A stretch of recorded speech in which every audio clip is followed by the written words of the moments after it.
virtually for today's second conference, the Cairo conference. I want to first send my greetings to Dr. Abla for the organization and for the invitation, and also Tariq Tawfiq for moderating this session. Today we're discussing how we can sustain the development momentum in an increasingly constrained global environment. And let me be frank.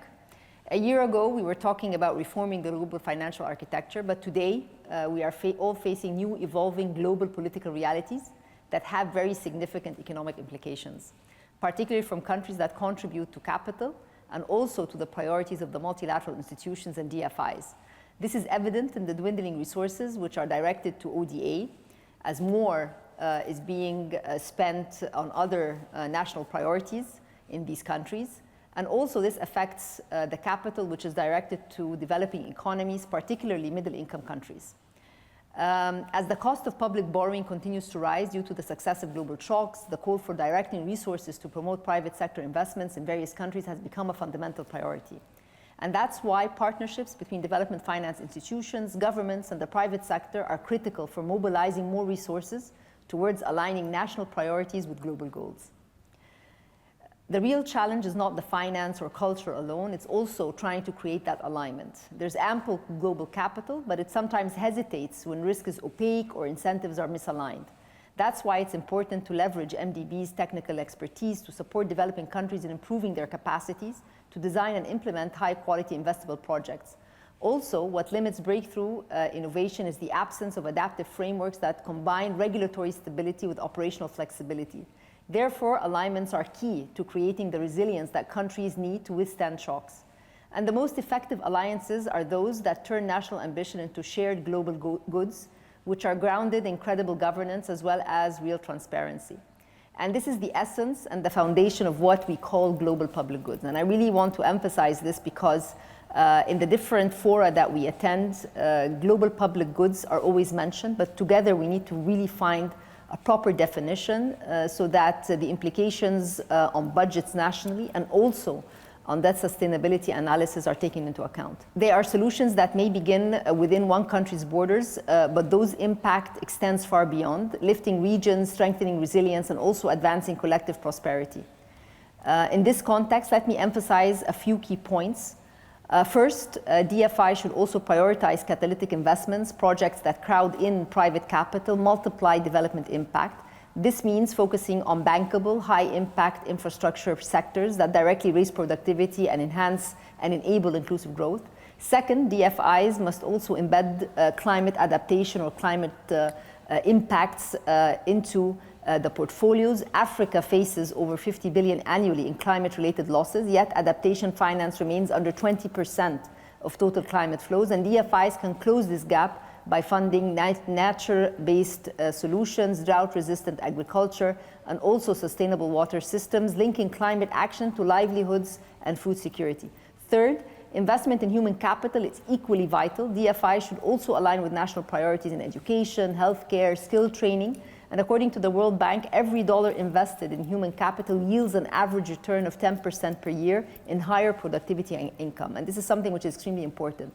Furthermore, DFIs must strengthen results-based financing and measurement, tying disbursements to real outcomes. And there's also a growing need for DFIs to pool their funds in multi-asset mobilization vehicles, as global development structuring climate investments on portfolio level can lead to more efficient deployment of concessional climate-related investments. Finally, collaboration is key between DFIs, governments, civil society, and private sector, so that by directing funding towards catalytic, resilient, and people-centered investments, DFIs and MDBs can turn finite resources into enduring development results. And an important tool to catalyze on this is what the World Bank's latest innovation is, a new guarantee platform which consolidates guarantee tools across institutions to more quickly attract private investments into developing economies. And by reducing credit and political risk exposure, it unlocks commercial financing and supports major infrastructure and climate projects to mobilize capital more efficiently and transparently. Let me focus on Egypt a bit. We have been seen as, and actually acting as, a platform for different IFIs, MDBs to work together. We have been able to mobilize concessional finance from different partners over the past 5 years, close to 50 billion US dollars, 16 billion directed to the private sector, which have pushed investments into the country, particularly into renewable energy and also other key sectors, particularly those that are tradable. So again, it's up to countries to be able to see how they can use the different financing tools from different international institutions to be able to push their economic model.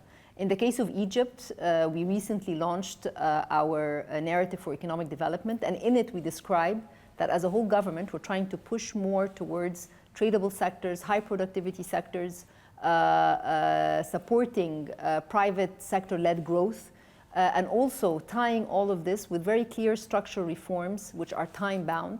All of this is linked to maintaining macroeconomic stability. And why is all of this important?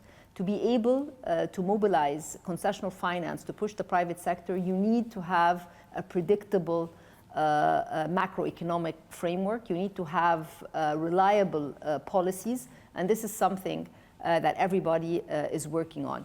If I'm thinking a little bit about blended finance, about innovative financing tools for the private sector, let me discuss, for instance, the Nexus of Water, Food and Energy, our country platform.